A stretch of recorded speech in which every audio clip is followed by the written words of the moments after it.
Beetroot ಅಥವಾ ಕೆಂಪು ಗಡ್ಡೆ ಪಲ್ಯ ಮಾಡೋದು ಹೆಂಗಂತ ನೋಡಂಬರ್ರಿ. ಚಪಾತಿಗೆ ರೊಟ್ಟಿಗೆ ತುಂಬ ಚೆನ್ನಾಗಿರುತ್ತೆ. ಬೀಟ್ರೂಟ್ ಹೆರ್ಜಿಬಿಟ್ಟು ಆ ಥರ ಇಟ್ಕೊಂಡಿದ್ದೀನಿ. ಒಂದು ಈರುಳ್ಳಿ, ಒಂದು 4 ಮೆಣಸಿನ್ಕಾಯಿ, ಒಂದು ಸ್ವಲ್ಪ ಕಡಲೆಬೇಳೆ.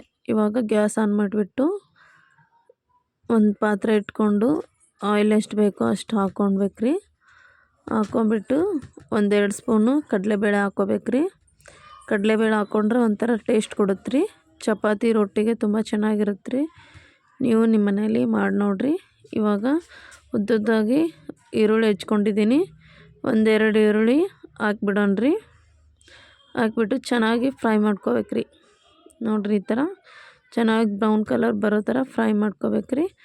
ಇವಾಗ ಖಾರಕ್ಕೆ ಎಷ್ಟು ಬೇಕೋ ಅಷ್ಟು ಮೆಣಸಿನ್ಕಾಯಿ ಹಾಕ್ಕೊಳ್ಳೋಣ್ರಿ. ಹಸಿ ಮೆಣಸಿನ್ಕಾಯಿ ಹಾಕ್ಕೊಂಬಿಟ್ಟು ಚೆನ್ನಾಗಿ ಫ್ರೈ ಮಾಡ್ಕೋಬೇಕ್ರಿ.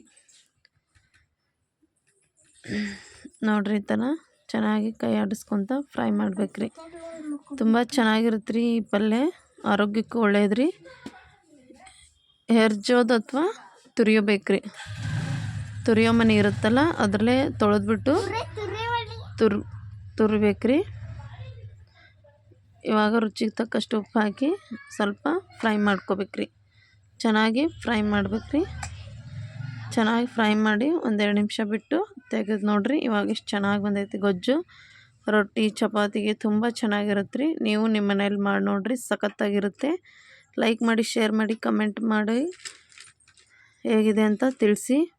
ಪ್ಲೀಸ್ ಸಬ್ಸ್ಕ್ರೈಬ್ ಮಾಡಿ. ಥ್ಯಾಂಕ್ ಯು ರೀ.